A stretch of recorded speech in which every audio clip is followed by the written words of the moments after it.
नमस्कार, आप देख रहे हैं राष्ट्र समर्पण न्यूज।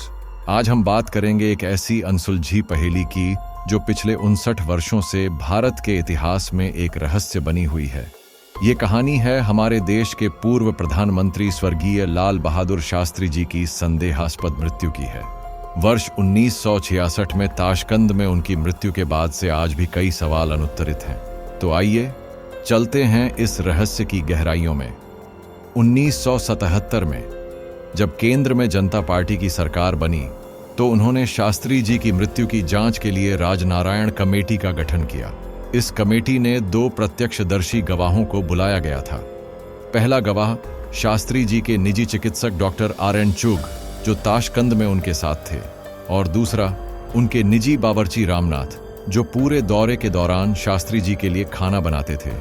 लेकिन उस दिन 11 जनवरी 1966 को भारत के तत्कालीन राजदूत TN कौल ने रामनाथ की जगह अपने खास बावर्ची जान मोहम्मद से शास्त्री जी का खाना बनवाया था। अब यहाँ एक अहम बात सामने आती है। TN कौल, जो एक कश्मीरी पंडित थे, उनका नेहरू परिवार से बेहद गहरा रिश्ता था। 1959 में जब नेहरू जी ने शास्त्री जी के विरोध के बावजूद इंदिरा गांधी को कांग्रेस अध्यक्ष बनाया, तब कौल को ही इंदिरा जी का सलाहकार नियुक्त किया गया था। क्या ये महज संयोग था कि शास्त्री जी की मृत्यु वाले दिन उनके अपने बावर्ची को हटा दिया गया? लेकिन कहानी यहीं खत्म नहीं होती। इस जांच कमेटी के सामने गवाही देने से पहले ही दोनों गवाहों के साथ कुछ ऐसा हुआ जिसने इस रहस्य को और गहरा दिया।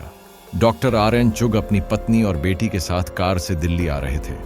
तभी रास्ते में एक ट्रक ने उनकी कार को बुरी तरह कुचल दिया। कार में सवार सभी की मौके पर ही मौत हो गई। दूसरी तरफ रामनाथ जब गवाही देने दिल्ली पहुंचे तो एक तेज रफ्तार कार ने उन्हें सड़क पर रौंद दिया।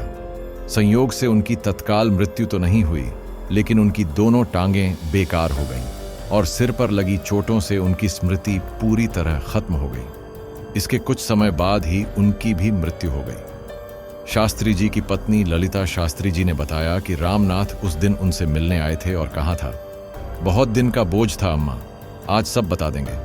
लेकिन अफसोस, वो सच कभी सामने नहीं आ सका।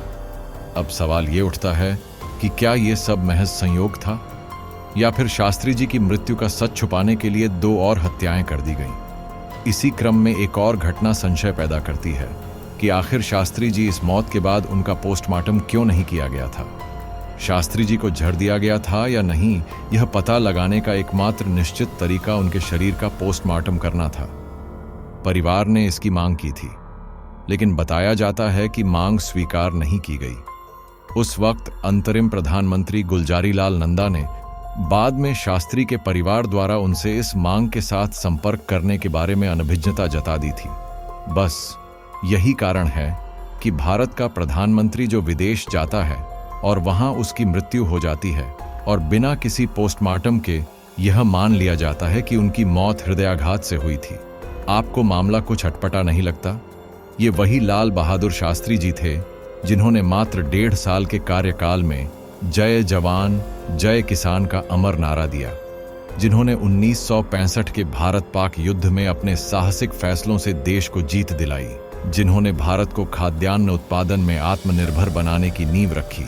ऐसे जननायक की मृत्यु को लेकर दशकों तक एक अफवाह फैलाई गई कि ताशकंद समझौते का दबाव सहन न कर पाने के कारण उन्हें हार्ट अटैक हुआ। क्या इसे ही सच मान लिया जाए?